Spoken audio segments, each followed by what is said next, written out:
Hey, there we go. That was all it is. Oh, good.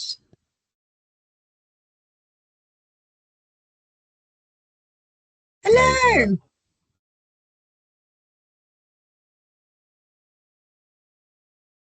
Can all feel free to pop your cameras on so we can see your wonderful smiling faces. Thank you, fantastic. And Barbie. and and feel free to. Thank you, Justin. We're going to need contributions and volunteers today, so hopefully your mics are working as well. This is a two-way street today, isn't it, Jane? We're not doing all the talking, are we? There we go. Absolutely. Barbie, I'm going to take your minute taker out because it's not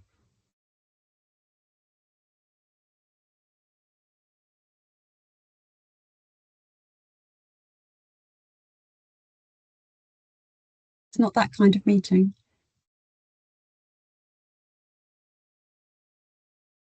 I'll share the slides then, Jane. Should have got some music. Look. You sing instead, Jane. No, I would scare everybody. I'm definitely not a Did someone singer. suggest singing? Yeah.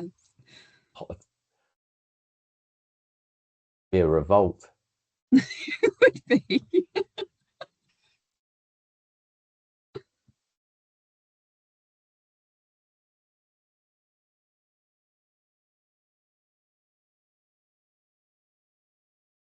We get going then, Jane. I think we're like, oh, you got another minute, and then Give him another minute. otherwise we're going to eat into people's weekends. Otherwise, don't want to do that. We can't do that. That'll upset everybody. Hi, Tim. Hello, I'm gonna say no. It's all right. I literally come. I've got back. I just said back to back from. So yeah, I thought I would be the one coming in. No, you're all right.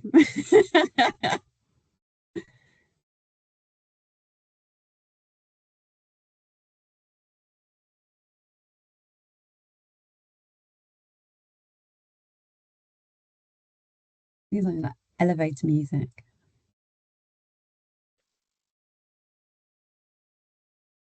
Let's go for it, James. I'll let anybody else in that comes. I'm good. I'm ready when you are. Go for it. Are you going to start? Yeah, why not?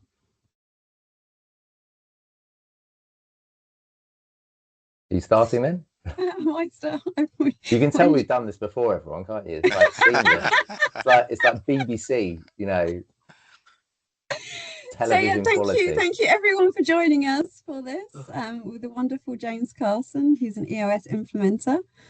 Absolutely fantastic guy, very, very inspirational, and talks an awful lot of sense as well, which is fantastic. So I shall hand over to him for him to start the show.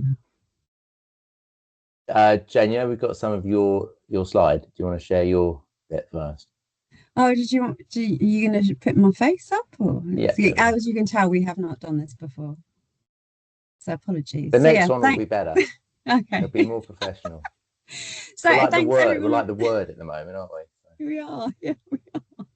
So thanks everyone for joining today, like I said. So I'm Jane Matthews, founder of Wildcat Careers. We're a multi-award winning recruitment and people partner, and we work exclusively with MSPs across the UK.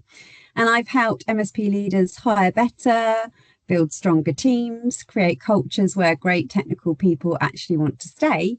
Because let's be honest, recruitment isn't just the problem. Retention, leadership and culture usually are. So my world sits right at the intersection of people and performance. And I work with MSPs on everything from attraction and hiring through to onboarding, leadership development and long-term retention strategies. So basically helping you build teams that don't just fill seats, but move your business forward. I'm also the host of the Wildcat Way podcast, and I spend a lot of my time speaking and training MSPs on how to become employers people talk about for the right reasons. Brilliant. Over to me? Yeah, over to you, James. Back in the studio. And thanks for having me on today. I really appreciate it. My name's James Carson. Look, I know it's Friday afternoon, and you're probably thinking about the weekend already. So can I ask you and beg you to, like, the next 60 minutes, what energy you've got left for this week, conjure it up and use it now, because what I'm going to show you today will really help you with your business going forward. As I said, my name is James Carson. I'm an EOS implementer, and this session is going to be a interactive session. So kick us off, I've got our first interactive piece. It's a little poll. Come on, is it coming up? Oh, there we go. Why is that not coming up? Well, we did have a poll. Why is that not coming up? Sorry, guys. Let's go back. Let's go back. Come on. Oh. There we go. Brilliant. Okay, so if you see the QR code, if you're able to just scan that with your phone, don't worry. I promise you. I know you're all MSPs and very cybersecurity conscious. I've checked it. It's silo. It's fine. It's SIDO. It's fine. It's not going to give you any viruses. So the question is this: if you were to start up a new company, or potentially if you don't run a company in charge of a department, you would start up a new team. Who would be like your absolute non-negotiables? Would you? How many would you take? Would you take 100% of them? Would you take somewhere between 75 and 90% of that team, or somewhere between 50 and 75%, or less than 50% of that team? If you were to start up a whole new business or a whole new team, would you take all your people? So scan in and just tell me where you are. 2 votes so far. How many people we got on, Jane? Is it 6 or 5?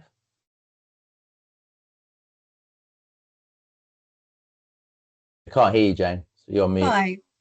5. Okay. Okay, good. So we know what to look for. Okay, brilliant. So we've got 5 votes. So mostly great is the highest percentage, and then some concerns 57%. Okay. So look, I think the important thing here is if you would take everyone with you, if you wouldn't take everyone with you, you are experiencing what nearly every organization will experience at some point in time, is people frustrations. Okay, it's super common in business, and really that gap represents the trial and error of finding the right people. That what I want to help you do to eliminate that for the future. So today what I'm going to do is share with you the tools and the processes available that can help you to achieve that. Okay, now I just want you just humor me for a second. Close your eyes for 3 or 4 seconds and just imagine what it would look like if everybody you had in your organization was a non-negotiable, like absolutely fitted your business and gave you everything you wanted. Just for a minute, just think what that would look like. Now, nothing here I'm going to share with you is rocket science. It's all simple, practical stuff. So, you know, should better take it in really really easily. So as I said, my goal here today is about helping you to start using a predictable and a proven way to build a high-performing team, one that removes guesswork, and it removes the cycle of trial and error that I know that we all experience when it comes to hiring people. So here's the thing: if you want to achieve a great vision, you've got to have great people, but organizations define great people differently, right? So, and that's exactly what we're going to dive into today. So for the next hour, this is how it's going to work. Let me just take you through the today's session.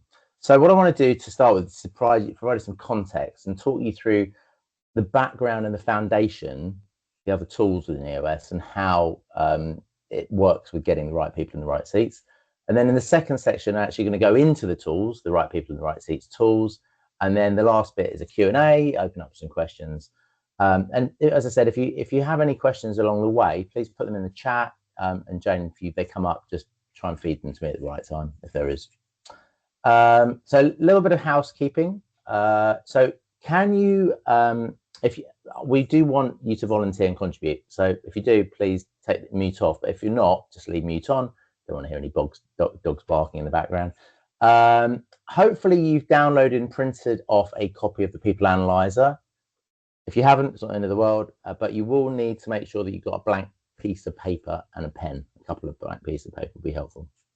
Is everyone good with that? Thumbs up? Yeah. Good, good. Okay. Right. So here's what we're going to do today.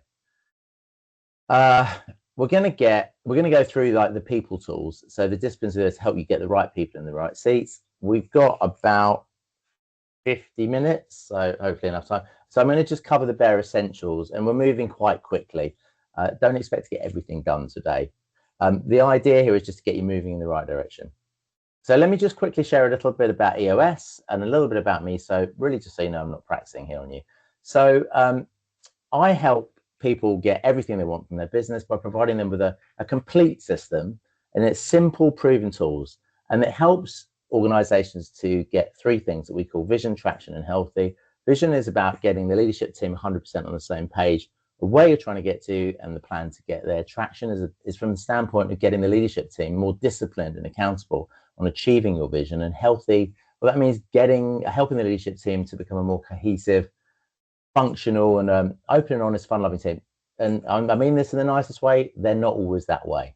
Okay. Now, from there, what we see, as goes the leadership team, the rest of the organization will follow.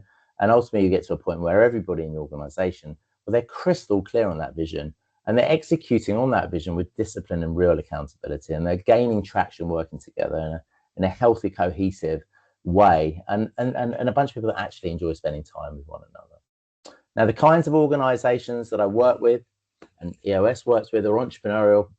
Most of them are between about 10 to 250 employees. And the owners, they are definitely growth orientated and open-minded, and they're willing to be open and honest and vulnerable, not just with themselves, but with those around them. And really important that they're much more afraid of the status quo than they are of change. Now, everything I'm going to share with you today was actually created by a lifelong entrepreneur by the name of Gino Wickman. And he just created a set of simple, proven, practical tools. And they're timeless concepts, to be honest, because most of these tools have been around for quite some time. And I'm no doubt they're going to be around for a long time into the future. So you're not going to find, and the reason I say this is you're not going to find any kind of new fads or new pills or silver bullets or anything like that in EOS.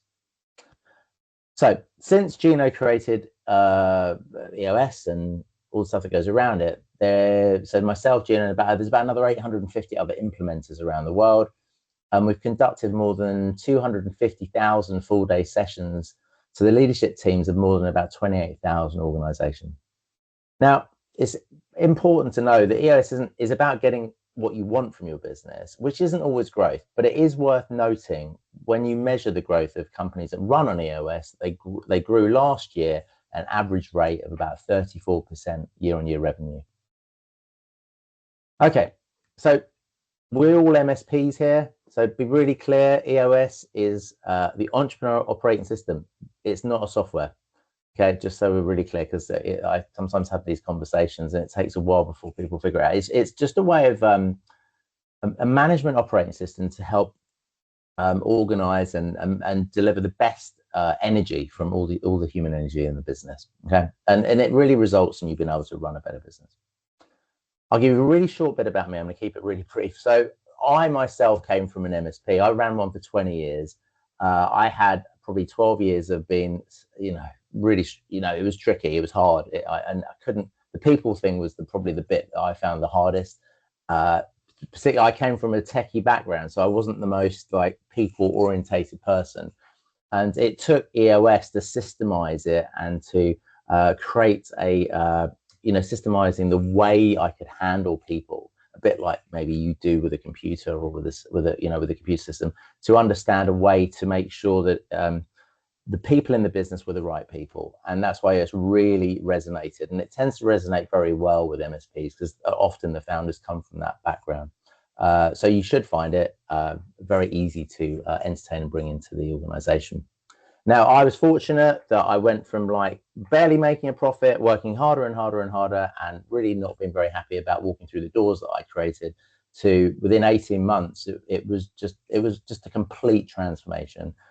Started making some really good profit, started to grow again, and I enjoyed going to work, to be quite frank. I was one of those parents that could finally go on holiday with their kids and not spend more time on my laptop on holiday than by the pool. So that transferred. So yeah, luckily I was able to get into position a few years later where I set the business up, so I was able to sell the business and I exited, and now I do this, and I love doing this because I know what a difference it made in my life, and I really feel like I like to make that difference to other people's lives. Enough about me. Okay, let's move on. So what I'm going to do is I'm just going to give you some context, and I'm going to do that by taking you on two passes of the, so you take a pass of the EOS model. So here's the EOS model, and at the center of that model is your business. this model, it stems from the discovery, and I'm sure everyone here will understand this, that as a business leader, you're wrestling with 136 issues simultaneously, here, there, and everywhere. And what this model, the discovery of this model, taught us is the extent that you can strengthen the 6 key components of your business. Everything, all those issues will fall into place, because they're just simply symptoms of the real root cause, which always originate from one of these 6 key components. So it's just that we need to strengthen those components. Now, for all my clients and anybody who's running US, this is a journey, and it's a journey that we go through to strengthen each of those key components. What I'm going to do then is just quickly go through each of those components so you can get a general idea of what they are. Okay, so every business, your business, should have a vision, right? And strengthening the vision component is all about getting everybody on the same page with that, 100%. I would love to share with you the 2 tools and disciplines we use to strengthen that component, but we haven't really got time for that today. So hopefully another time we can go through it. Maybe in another webinar we'll do, Jane. So second component is people component. That's the one we're going to focus on today. But you know, reality is you can't achieve a great vision without great people, and we want to get to the heart of what makes a great person for your unique organization, and we're going to do that today. Third component, data component.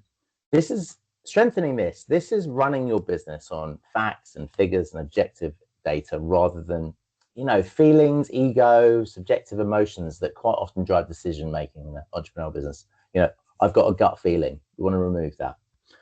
Now, when you strengthen these 3 components, what your organization, it becomes transparent, kind of crystal clear, the impurities, the imperfections, the problems and the challenges and the obstacles that they jump out at you, and also the opportunities and ideas that you want to take advantage of, which leads us nicely to the issues component, which is the 4th component. Strengthening this is just really about getting great at setting up your issues as they arrive, and make sure they go away for the greater good, because you can't achieve success unless you're great at setting up issues, knocking them down and making them disappear forever. The 5th component is the process component. Strengthening this is just quite simply get all the most important things in your business done the best way, in the right way, every time, because this creates consistency. You can scale when you do this, and it becomes a lot easier and more fun to run, and ultimately you'll become more profitable. And then the 6th component, the last component here is the traction component. And it's quite simply about bringing that vision down to the ground and executing on it day in, day out. No coincidence with this model that we've got vision at the top and traction at the bottom, because if you can't bring your vision down to the ground and execute on it well, vision without traction, it's just hallucination. So I'm not going to be able to go through all the tools today. You know, there's just not enough time. But, you know, if you want to have a conversation in the future about the other 5 components and how we can strengthen those, I'm available for you to have a conversation with that. But today what I want to do is to dig into the right people, okay? So we're just going to spend a bit of time digging into that, okay? So the first thing I want to do is talk to you about something called core values. So we define EOS, core values, an essential set of guiding characteristics that define who you are at your core and what it is you want from the culture of your organization. And when I work with my clients, what I do is I take them through a discovery exercise to help them to identify their true core values for their unique organization. We're not going to have time for that today, but we're going to try and do something else. Okay, so another quick poll for everybody. So what I'd like to ask everybody here on today is, does your organization currently have a set of core values that are used to hire, fire, review, reward your people? Okay, so yes, if you use them all the time, regularly, daily, if you're just posters on the wall or on your coffee cups or just on your website but you don't use them, or if you don't even know what they are, or you're just not sure.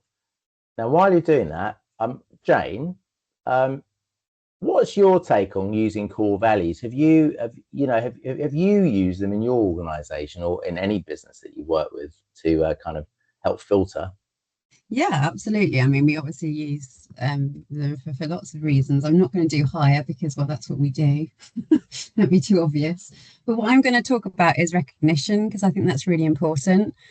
And I'm lucky enough that all my team do go above and beyond. And I'm one of those 100% would take my dream team with me. So I have, looking for going back to recognition, I've nominated some of them last year for the CRM Women in Diversity Awards, and they went on to be shortlisted, which I'm really, really proud of them for. I also publicly acknowledge them. I only do this though if it's the right thing to do, because some of my team would absolutely hate me if I did that to them, where other people thrive on that. And the people that don't like it, I personally acknowledge them. So, for instance, one of my team wrote an article that got featured in both the MSP Show newsletter and website, and another article that got featured by LinkedIn. So I shout about it because I think it's really important for them to know how much it means to me in the business. So I hope that helps. Yeah, no, I see, and I love it because it's kind of I mean, it is a filter ultimately. That's kind of why you have these, but it's a really critical filter.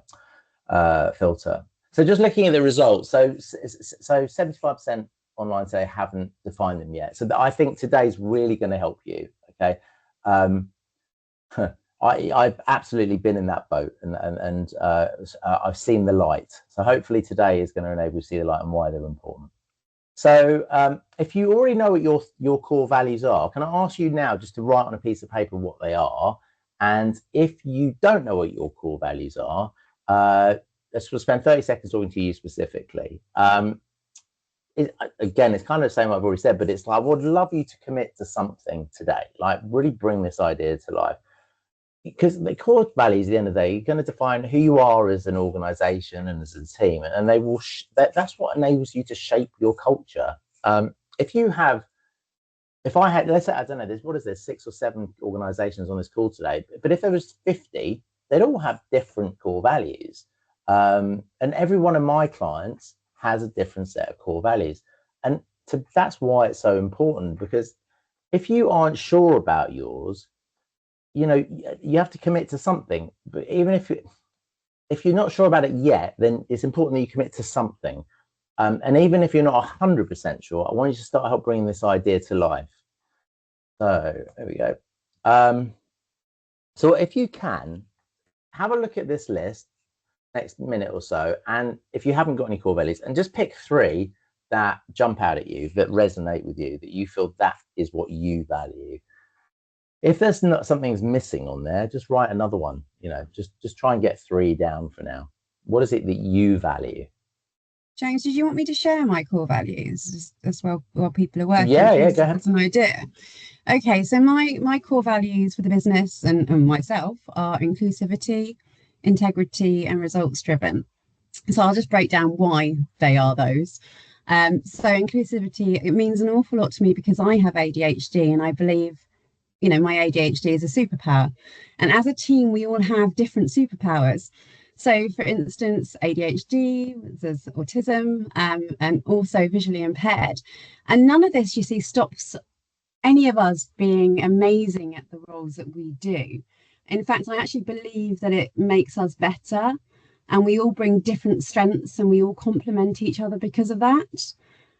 Integrity, it means a lot because it means that we do what we said we would do long after the moment we said it in is actually gone.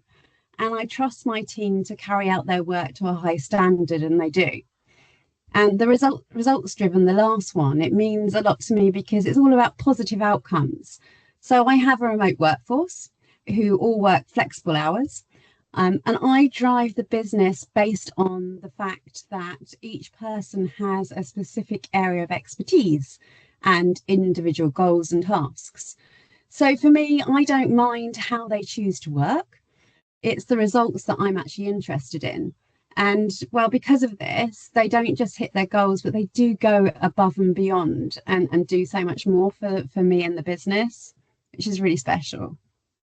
Oh, I love that. And again, it's aligning with people that feel the same way, do the same things as you.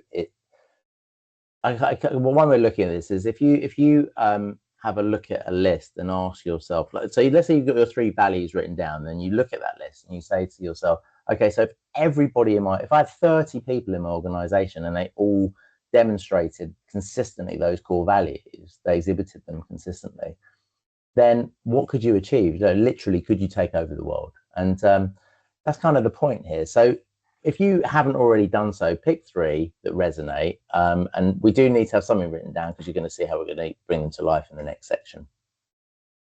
Now, core values are really powerful because what they allow you to do is to make decisions easier, and it creates consistency around those decisions when it comes to your people. And remember, your job as the leader of an organization is to hire based on those values, to fire. And as we already talked a little bit about, reward review and recognize your team based on those core values. And it's through that you build those culture using those values. And it's worth noting that if someone doesn't share your core values, it doesn't make them right, doesn't make them wrong, and it doesn't make them good or bad. It's more of you being clear and firm about your core values, and it doesn't make you right or wrong either. It just makes you more effective as a leader. And I kind of like thinking about it like this way. If you're going to be in business for, I don't know how old the businesses are, but if you're 5, 10, maybe even 20 years, surely it makes more sense to surround yourself with people that value the same things you do. I mean, just like from a logical perspective. So that way the organization, it will fit more like a glove, and everyone will feel like they're running in the same race together. Okay, so that's a little bit of a bit about values. If you've got your list ready now, I know there's going to be at least one company that have got their core values already, and there's one that hasn't, who's just come up with theirs. Would you guys like to share? Maybe 2 people be happy just to quickly share what they've come up with.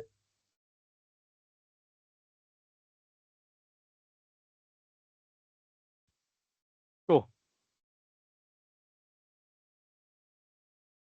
Anyone sharing? Yeah, sure.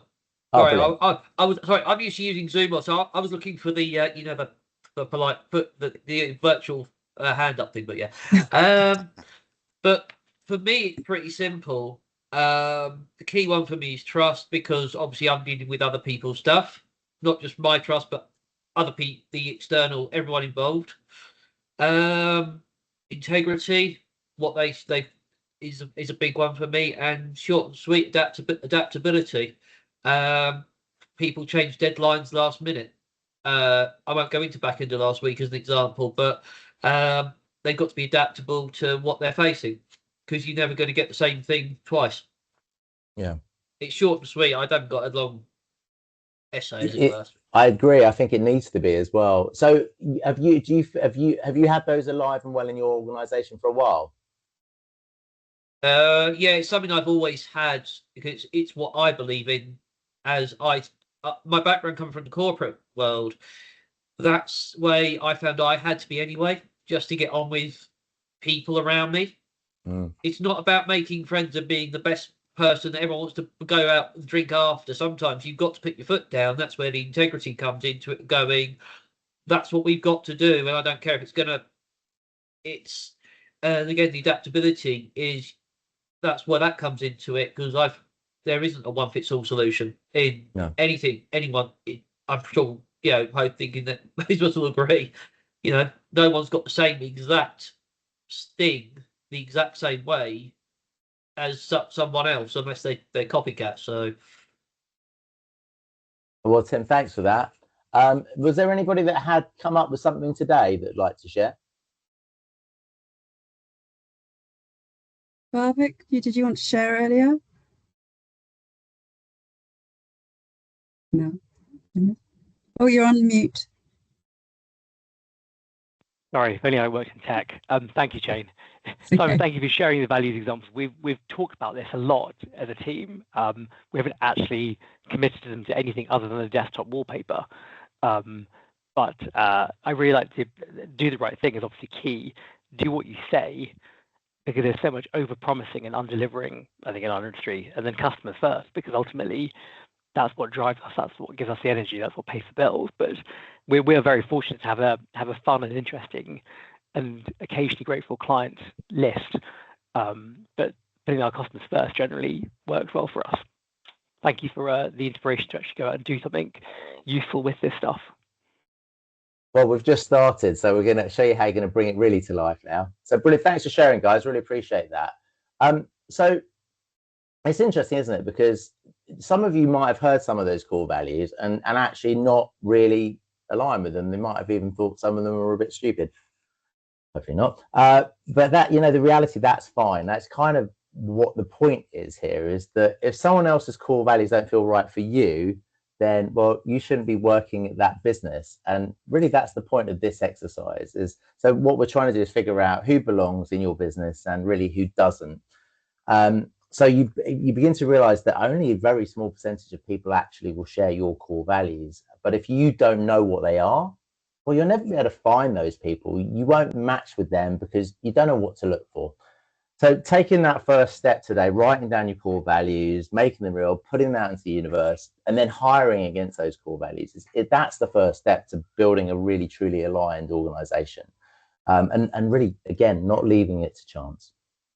So core values are what's important to you. You want the people in your organization who match those values, and it's much better to figure that out front during the hiring process to ensure there's a good match, rather than bringing someone on board, and I've been there, who doesn't align with your core values, because they might be with you for 90 days, 180 days, or even a year or longer. If they're not a great fit, it's better, the earlier you know, the better. And core values is one of the ways that can help do that. Now, it's also worth mentioning with these new employment laws, which I'm sure Jane knows far more about than I do, knowing within the first 6 months is probably the critical thing now as well, before they have all the rights that they used to get after 2 years. So anyway, so let's get into the meat of this exercise. So hopefully everyone's got a printed off version of this. If you haven't got a printed off version, no problem. Just grab a blank piece of paper. So you've got 8 columns and you've got 4 rows. So what I'd like you to do, if you've got it ready, is to just at the top, basically, along the top, you've got these kind of sideways arrows, is to write in your values from left to right. So you've got name, and then from the left to the right, put your core values into the top of that people analyzer. They look a bit like that. Those are the EOS core values. So while you're writing that, let me just share you. So EOS, we have 5 core values: humbly confident, grow or die, help first, do the right thing, do what you say. And now some of you will find it interesting. I heard you say that you quite like the do what you say. I love that as well. Nothing more frustrating than having people not do what they say. And they're important to me. And that's what makes me a good fit for EOS, but also vice versa. Like the people that are working within EOS, we all get on well because we're really aligned around those core values. And it's so central to the organization. And you can tell, there's just a great feeling when you meet people who are implementers at EOS, and the people that run the company as well. Okay, so now we want to move to the left-hand column. This is where it gets more fun. So I want 3 names, okay, that I want you to add in here. The first name on the left-hand corner, under the first row, I want you to put your own name, okay? Then I'd like you underneath that to put the name of your best employee. Like that's the person that if you did set up a new business, you would absolutely bring them along with you. And then the last one, I want you to put the name of somebody that maybe has left the business recently and you're pretty happy that they left the business. Or you could just put your worst employee, but I wouldn't want to put that on you right now. Okay, so once you've done that, now this is the fun bit. What we're going to do is we are going to rate them, okay? And we rate them with 3 ratings. You've got plus. This means that they consistently exhibit your core value. This means that no one's 100% perfect. They're not going to always be doing it, but let's say more of the time they're exhibiting it than they're not. Plus minus, well, that's kind of like they're hot and cold, up and down. You can't, but not inconsistent with their core values. And then minus, this means that it's a bloody accident when they display this core value. That's what that means, okay? You know the ones. So all I want you to do is to go through and rate. First, start with yourself, then rate your best, then rate the person that's left the business, and give them a plus, which again, that's consistently exhibit the core values. A plus minus, they're inconsistently, and then minus. And I wouldn't get too caught up in it. Like, trust your gut. Your gut knows. I know I say with the data component that it's all about facts and figures. This is the one area where you've got to kind of go with your gut. at this point. So let's have a look at, well, I'll let you do that, and then I'll revert, show you what that means for, say, Sally. You're not playing along, Jane? I've done mine. Oh, you've done yours? I'm super quick. Is everybody all pluses all the way through? Mostly, yeah. Mostly. Ones are sometimes. I like the fact that we have to do ourselves. I always like that with this, because it actually makes you realise whether or not the core value you've chosen is actually something you A, do, and B, really care about. So, which is exactly what they should be all about. So, always makes me laugh. Like when we do this with our teams, and we go through the whole core values exercise. It takes a couple of hours during the vision building day one. We spend a lot of time on analysing that bit first amongst the leadership team, because there's no point. You're going to see in a minute. I'll explain it. So if you look at Sally here, all pluses, right? And you're thinking, well, that's amazing. So what does that mean? Like, she always knows the stuff, and she hasn't really got any arrogance or ego around that, and she's confident in her own knowledge. Grow or die means she's always stretching herself and growing, always trying to improve. Help first. Well, that means that she's always providing value before she's expecting anything in return. Do the right thing. Well, from EOS, that means that there's high integrity. We talked quite a bit about that already. And she will do the hard thing even when she will do the right thing even when it's hard. And then do what you say. Well, that means you can depend on her, right? So as you can see from here, Sally is demonstrating these core values most of the time. And then if we compare that to John, let's just talk about his humbly confident. Well, he's plus minus. So what does that mean? Well, he does demonstrate confidence, but at times, like, some arrogance might creep in. So hopefully you can kind of see how this works by that explanation clearer. So if you've done your ratings, you don't need to share them, but it's worth noting when you do it, you want to obviously rate yourself as well. So plus, minus, very simple. And as I said right at the start of this, everything in EOS has been designed to be simple. There's enough complexity in business, so we just want to try and keep this side of it as straightforward as possible. Okay, so let's have a look at this idea that Jane just brought up. If you didn't give yourself all pluses, this is a sign that you might need to change, because here's why. If you personally don't demonstrate them as the leader of the business, most of the time, it's probably not a true guiding core value for your organization. If you kind of ask yourself, are these values like truly reflective of the culture I want to create? And if they're not, then it's kind of, I wouldn't say you need to do it now, but it's like in the future, be thinking about how you might need to adjust them and have another think about it. Now, let's talk about the bar. The bar the people analyzer doesn't mean very much until you have a bar. And basically the bar is like the minimum acceptable standard for somebody to be considered a right person for your organization. So the way EOS recommends setting the bar is to have, so there's 5 values for EOS. So it's 3 pluses and 2 plus minuses. This is a guideline, okay? It's up to you how you decide what you want to set the bar at. Clearly, you don't want to have maybe all pluses, because you're probably really going to restrict the number of people that are going to come into the organization, but you kind of get the idea. But it's up to you what you set it at. So when you're going back through afterwards, when you do this later, you go back through and add your leadership team onto there. If you find that not everybody in your leadership team is above the bar or at the bar, then again, it's maybe an opportunity to reflect and review on what your core values are. Because if your leadership team are considered the most important people in your business and they aren't consistently exhibiting those core values, then it probably won't truly reflect your culture that you want to build. So you revisit your values and you ask, are these values guiding the organization we're trying to build, and are they realistic to live out every day? That's a really important one. Okay, and if the answer is no, yeah, it's just an opportunity to refine them. Okay, so it's important to note this as well. If you're using the people analyzer in the future and you find that someone falls below the bar, this isn't an opportunity. Well, no, this isn't a reason to just go and fire them. Okay, because although Jane might like that because you can recruit new people, but the point here is you've got to first ask yourself, have you given them the coaching they need? Have you given them the time they need to improve? And have you set them up for success? And reflect on it as their leader, is that you might have missed something, so just reflect on that. And it's only after that you do these things that you should move on to that next step, which would probably just be a performance improvement plan. Get your arms around that person and help them out. So that's the right people. And what I'd like to do now is move on to the right seats. Okay, so now that you've got the right people who are all above that bar, you can move to the other side of this people analyzer, and we talk about the right seats in your organization. Now, right seats, these are people that are good at the job.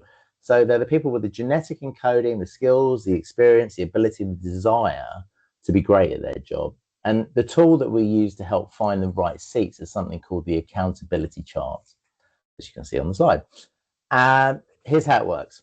So when I work with my teams, we take a big step back and we start to create the right structure to achieve that vision for your organization. And when I say a big step, it's like you're looking at the organization as though you're not part of it. Now, the accountability chart is based upon this fundamental belief that every organization, they have three major functions. Every organization has sales and marketing. You're going to go out to the marketplace, create demand, and then turn that demand into orders. You're going to have an operations function. This is where you're going to build your product, deliver your service, possibly both in some organizations. And you also need to have a finance functions where you track money in and out of the business, deal with financial controls, acquire and manage assets.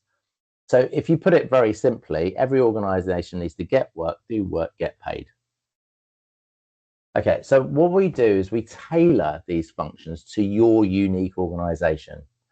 Now, we make the assumption that every great organization, and we see this with EOS and implementations, have two other major functions, okay? The first one's the integrator. So the integrator, this is the person in the organization that they beat the drum, the glue that holds everything together. They're the person that they drive accountability into the organization, and ultimately they're responsible for harmoniously integrating the way the leadership team play together so that they can achieve that vision. And then the other role, more often than not, it's the founder, is the visionary. And the visionary, they're the ones with the big ideas. They hover at 30,000 feet. They come to every meeting with 20 ideas, drive everyone mad. I was one. They're good at creative problem solvers, to be given their credit, and they don't particularly like getting involved in the trenches, getting into the nitty gritty, but they do like managing big relationships. And when it comes to tough conversations, best leave that to the integrator. So what we've seen though is at EOS, if you get those two right, you'll get rocket fuel, and they're aptly named the dynamic duo, Batman and Robin, if you like. And so once you understand this concept, this fundamental belief about the accountability chart, we're going to create a structure that's right for your unique organization. And we do that in two ways, okay? And don't worry, we're not going to get this all done today. This is just to get the gears turning, okay? Just to how you start thinking about it. So what I'd like you to do now, just grab a blank piece of paper, grab a pen, and we'll just have a quick shot at this across the bow. So when customizing your accountability chart, we start at that level, the leadership team level, okay? And we start with those three major functions and we customize them to suit your organization. So as an example, like sales and marketing sometimes get split into two distinct functions. Ops, well, that sometimes gets split into something like manufacturing, QMS, service delivery, quality control, that kind of stuff. And then finance, depending on the size of the business, of course, that might get split into, say, HR and IT. So typically it's always going to be a minimum of three. Yeah, get business, do business, get paid, right? That's the minimum. But the maximum we would always recommend is 7, because having accountability over 7 people, or lead managing accountability of more than 7, is very hard. It's been proven time and time again. So that's why we say 7. I have one team with 8. I'm trying to work on them. They're getting there. Anyway, so what we do is we take this approach of it's always structure first, people second, because it's the structure that you need to, you know, to have right before you can deliver on that vision, and then you make sure you put people into that structure. So for now, try not to think about anybody in your organization. Just want to define what the ideal structure is to achieve that objective for the organization. Okay, so I'll give you a minute, just look, again, brain dump as much as you can. Like if you think you've got 3 or 4, or even just draw a few squares, the idea here is something to take back to the rest of your leadership team next week, and you can have a discussion about it.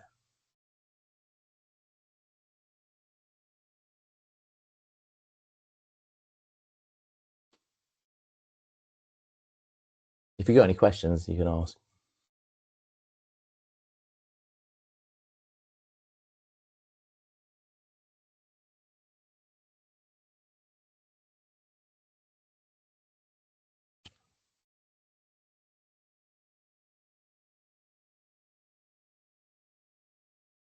So once you've done that first level, you want to have to add the integrator and the visionary.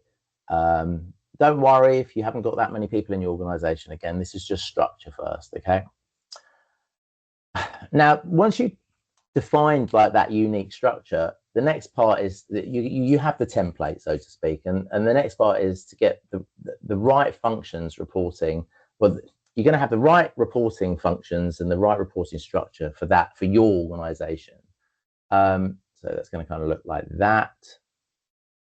And the next step is then to define the roles. So what is each of those seats or each of those major functions accountable for getting done? Okay, and that's where you come up with the 5 major roles. So if we look as an example at the sales and marketing role, this would have these major functions for this organization that we've made up. Okay, so they are LMA. So if you've got any direct reports, that's always the first major function: lead, manage, and accountable. They are responsible for selling and overseeing marketing processes like generating leads, etc., creating marketing materials. They're accountable for hitting sales targets, and they're also accountable for the account management, keeping their accounts happy, etc., generating revenue. So if that makes sense, the next step for you with that template that you've got is to come up with 5 major roles for one of those seats. Like if you could, for the next minute, just think, well, what would truly does that seat need to be accountable for? Okay, obviously you're not going to get through all of these today, so if you try one, take a couple of minutes just to write down what you think would be the major functions.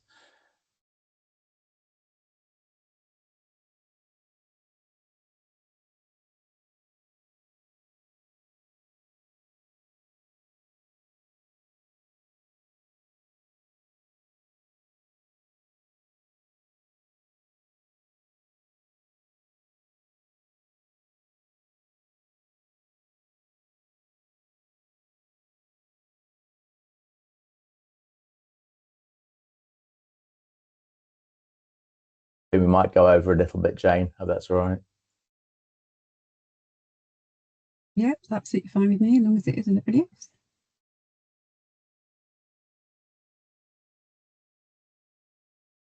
So if everyone's kind of got a little bit of a go, as I said, no one's expecting you to get this right first time. It's just kind of get the gears turning.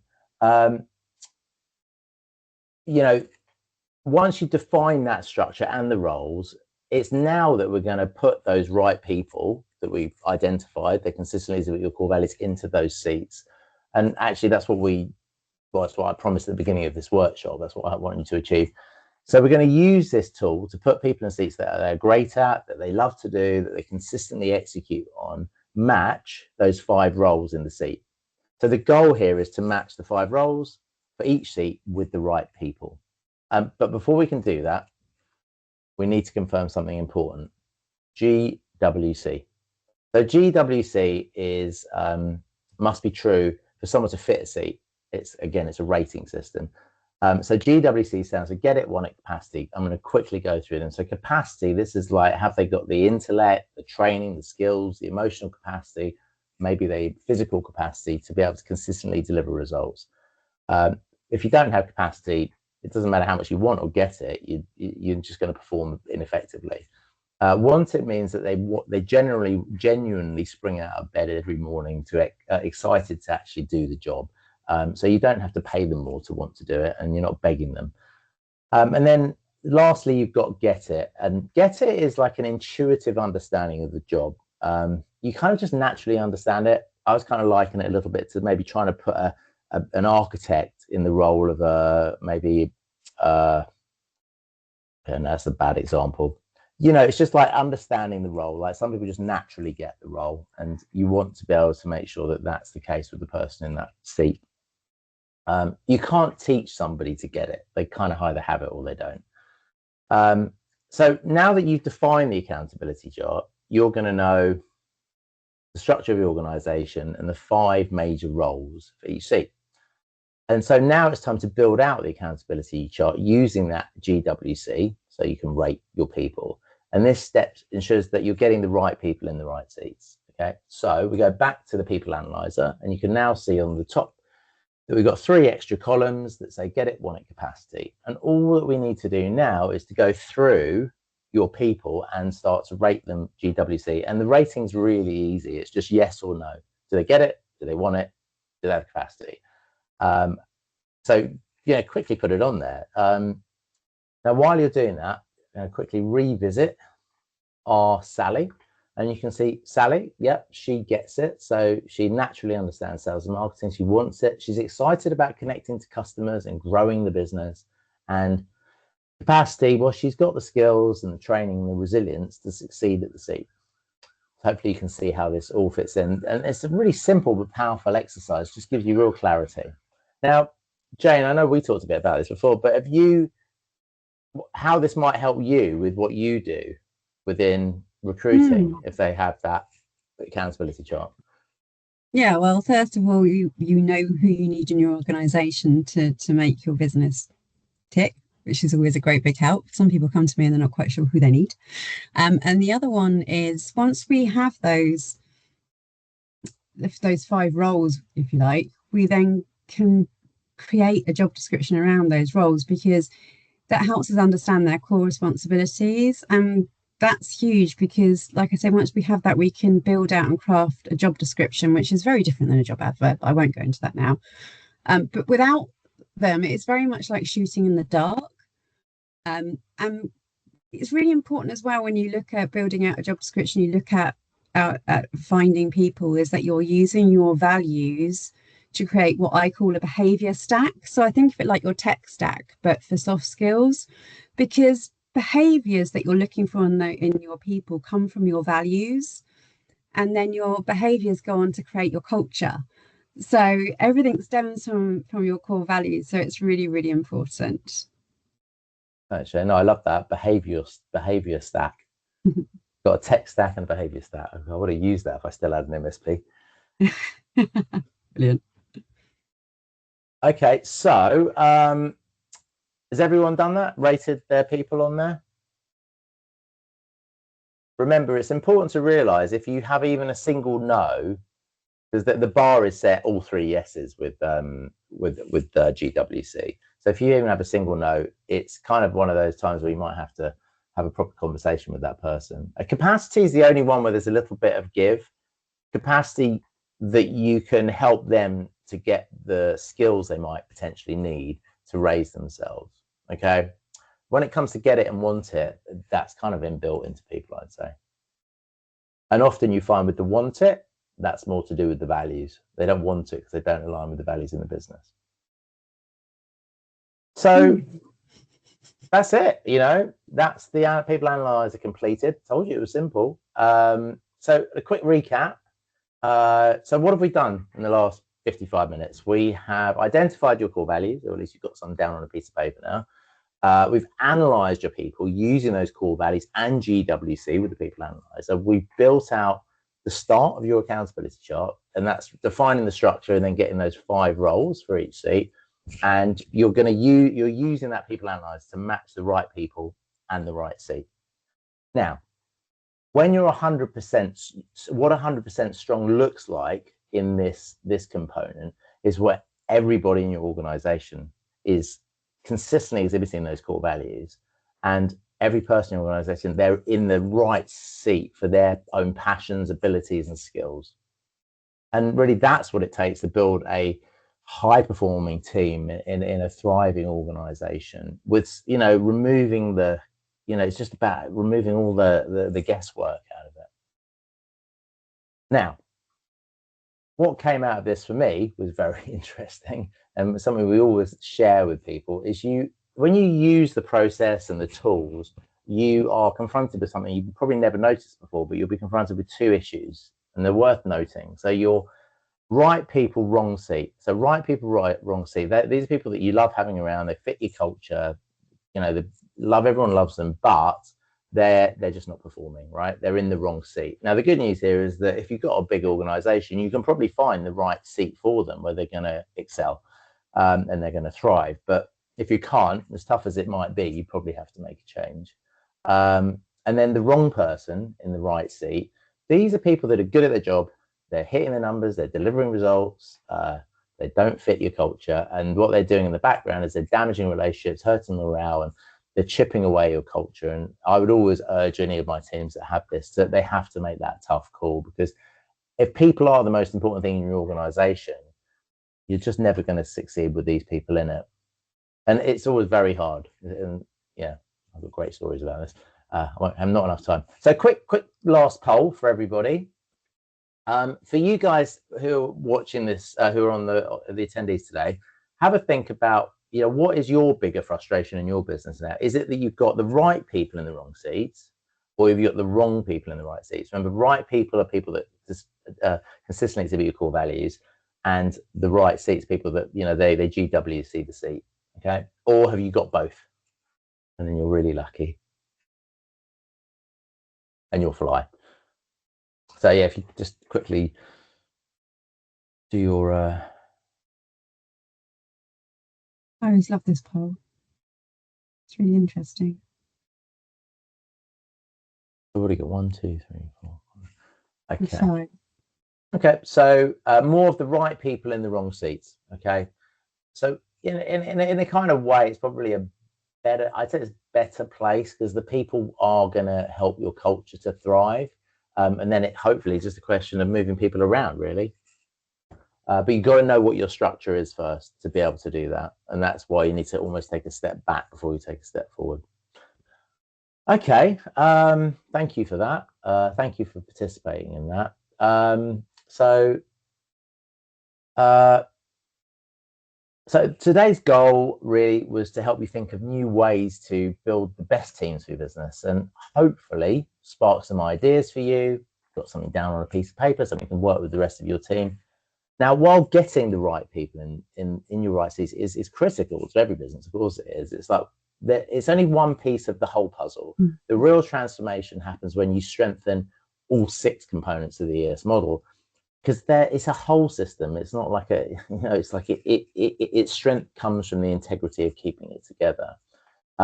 So the model was designed, again, as a holistic thing to really help align every part of your organization so that you can achieve your vision. So today's session, I promise you to help you get a high performing team with the tools to be able to get get the right people in the right seats. And hopefully after today, you feel ready to take some action on that. Now, one of my values is help first. So if you want any help, want to have a quick call, want some support on this idea, please feel free to reach out to me. And I've also got, so if everybody does it, the first 5 people that contact me, I've got a copy of the book Traction. It changed my life. It might change yours, but it certainly did me. And it's an incredible way just to get started on this journey to really have an organization that's going to give you everything you want with your business. So that's me. That's the show. Thank you. Thanks, James. And thank you all for attending today. And I hope you got some fantastic value out of it. I love EOS because it really is simple and straightforward as soon as someone tells you. And really, as a bonus, and thanks for attending, I'm going to be popping through our full stack bonus pack. Sounds exciting, doesn't it? It is exciting. So inside it's packed with value. So you've got a strategic hiring brief framework to use, a 90-day onboarding flowchart, an employer brand toolkit, and some hiring tips from us as well. And of course, if you want to book some time with me to run through anything attraction, hiring, through to onboarding, leadership development, and long-term retention, then please do just shout.